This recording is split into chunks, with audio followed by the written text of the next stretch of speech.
মহাভারতের ভীষ্ম পর্বে ৫৮তম ও ৫৯তম অধ্যায়ে ভীষ্ম কৃষ্ণকে যুদ্ধে অস্ত্র না তুলে নেওয়ার প্রতিজ্ঞা ভঙ্গ করালেন কিভাবে সে কথা বর্ণিত আছে।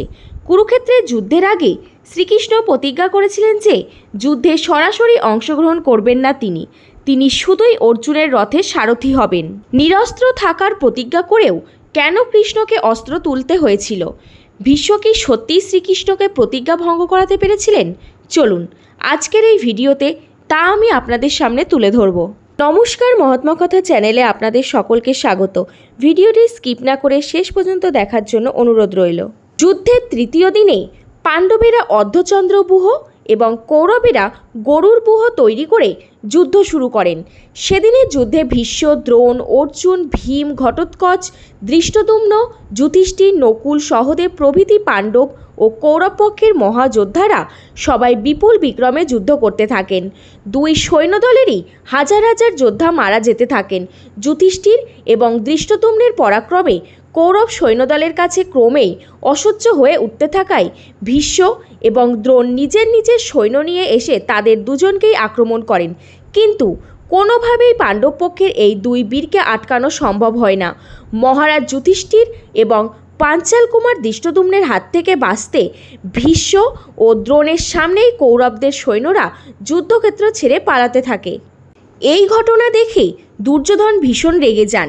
ক্রুদ্ধ দুর্যোধন ভীষ্মকে বলেন, পিতামহ, আমি যা বলছি আপনি তা শুনুন।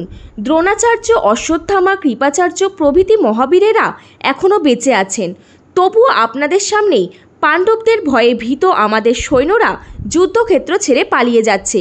আমি দেখতে পাচ্ছি আপনারা আমার সৈন্যদের মৃত্যু দেখেও চুপ করে আছেন এবং পাণ্ডবদের কোনো ক্ষতি করছেন না।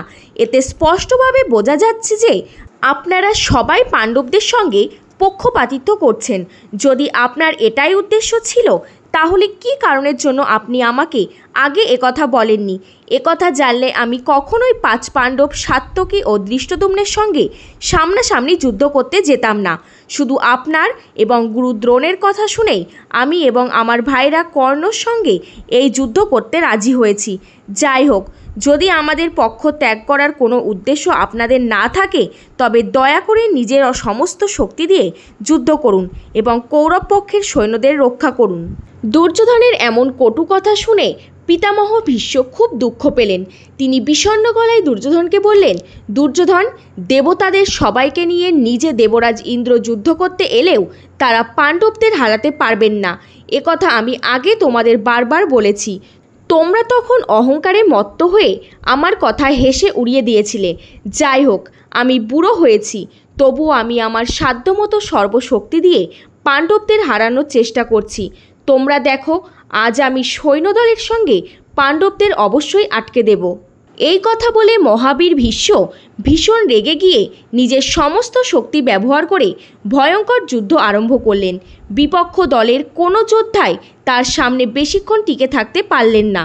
তার ধনুকের টঙ্কারের শব্দ পর্বত ভেঙে পড়ার শব্দকেও হার মানিয়ে দিল। চারিদিকে কেবল রক্ষা করো, রক্ষা করো এই শব্দই শোনা যেতে লাগলো। যোদ্ধাদের হাজার হাজার দিব্য অলঙ্কারযুক্ত হাত ও মাথা মাটিতে গড়াগড়ি যেতে লাগলো। যুদ্ধক্ষেত্রে বড় বড় রক্তের নদী তৈরি হলো। পাণ্ডব সৈন্যদলের এমন দুরবস্থা দেখে শ্রীকৃষ্ণ অর্জুনকে ডেকে বললেন, পার্থ, তুমি বলেছিলে তুমি ভীষ্ম, দ্রোণ প্রভৃতিকে হত্যা করবে। এখন সময় এসে গেছে, তাড়াতাড়ি ভীষ্মকে আটকাও, না হলে আজ পাণ্ডবদের পরাজয় কেউ আটকাতে পারবে না। অর্জুন তখন বললেন, বাসুদেব, আপনি তাড়াতাড়ি ভীষ্ম পিতামহের কাছে রথ নিয়ে চলুন। আজ আমি নিশ্চয় তাকে বধ করে নিজের প্রতিজ্ঞা রক্ষা করব। এরপর অর্জুন ও ভীষ্মের মধ্যে তুমুল যুদ্ধ শুরু হলো, কিন্তু অর্জুন অনেক যুদ্ধ করেও ভীষ্মকে হারাতে পারলেন না। ভীষ্ম ঠিক আগের মতোই পাণ্ডবদের সৈন্যদের মারতে মারতে অর্জুনকে ক্ষতবিক্ষত করতে লাগলেন। পাণ্ডব সৈন্যরা তখন প্রাণ ভয়ে রণভূমি থেকে পালিয়ে যেতে লাগলো। এই ঘটনা দেখে সাত্যকী চিৎকার করে পাণ্ডব সৈন্যদলকে উৎসাহ দিতে লাগলেন। এদিকে কৃষ্ণ মনে মনে চিন্তা করতে লাগলেন, মহাবীর ভীষ্ম সৈন্য সমেত পাণ্ডবদের কথা দূরে থাকুক। তিনি ইচ্ছে করলে একদিনে সমস্ত দৈত্য দানবকে ধ্বংস করে দিতে পারেন। এই মুহূর্তে পাণ্ডব সৈন্যরা প্রাণ ভয়ে রণভূমি ছেড়ে পালিয়ে যাচ্ছে এবং তা দেখে কৌরবরা আনন্দিত হচ্ছে। তাই আজ আমি পৃথিবীর ভার লাঘব করার জন্য ভীষ্মকে বধ করব। অর্জুন শুধু ভীষ্মের গৌরব রক্ষা করার জন্যই তার সাথে ভালো করে যুদ্ধ করছেন না। এই ভেবে বাসুদেব শ্রীকৃষ্ণ রাগের ভরে রথের উপর উঠে দাঁড়িয়ে সাত্যকীকে উদ্দেশ্য করে বললেন, সাত্যকী, যারা পালাচ্ছে তাদের যেতে দাও। যে রাজারা এখনও যুদ্ধ করছেন চাইলে তারাও পালিয়ে যেতে পারেন। আজ আমি ভীষ্ম এবং দ্রোণের সঙ্গে সমস্ত কৌরব সৈন্যদের ধ্বংস করব। আমি রেগে গেলে কেউ বাঁচাতে পারবে না। আমি এখনই ভীষ্ম, দ্রোণ এবং সব কৌরবদের হত্যা করে মহারাজ যুধিষ্ঠিরকে রাজা বলে ঘোষণা করব। এই বলে কৃষ্ণ রথের চাকা খুলে হাতে নিলেন এবং ভীষ্মের দিকে ছুটে চললেন। কৃষ্ণের ভয়াবহ মূর্তি দেখে কৌরব সৈন্যদলের মধ্যে হাহাকার শুরু হলো। সবাই ভীষণ ভয় পেয়ে যুদ্ধক্ষেত্র থেকে পালাতে লাগলো। কিন্তু পিতামহ ভীষ্ম একটুও ভয় পেলেন না। তিনি নিজের ধনুর্বাণ ফেলে দিয়ে হাত জোর করে মাটিতে বসে পড়লেন। কৃষ্ণকে প্রণাম করে বললেন, হে মধুসূদন, তুমি সব দেবতাদের শ্রেষ্ঠ দেবতা।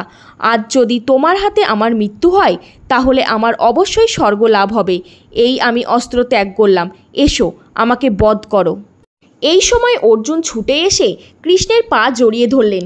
কৃষ্ণকে মিনতি করে বললেন, হে মাধব, দয়া করে শান্ত হন। আপনি নিজের প্রতিজ্ঞা ভঙ্গ করবেন না। আমি শপথ করছি কর্তব্য পালনে আর অবহেলা করব না। সব শক্তি দিয়ে আমি যুদ্ধ করব। বাসুদেব, দয়া করে অস্ত্র ত্যাগ করুন। অর্জুনের প্রার্থনায় কৃষ্ণ শান্ত হলেন। তিনি রথের চাকা হাত থেকে নামিয়ে আবার অর্জুনের রথে ফিরে এলেন। এরপর অর্জুন ভীষণ যুদ্ধ শুরু করলেন। ভীষ্ম, দ্রোণ প্রভৃতি সমস্ত কৌরব মহাবীর তার কাছে হেরে গেলেন। সেদিনের যুদ্ধে শেষ পর্যন্ত পাণ্ডবদেরই জয় হলো। ভিডিওটি ভালো লাগলে অবশ্যই আমার চ্যানেলটিকে একটি সাবস্ক্রাইব এবং লাইক, কমেন্ট, শেয়ার করতে ভুলবেন না। নমস্কার।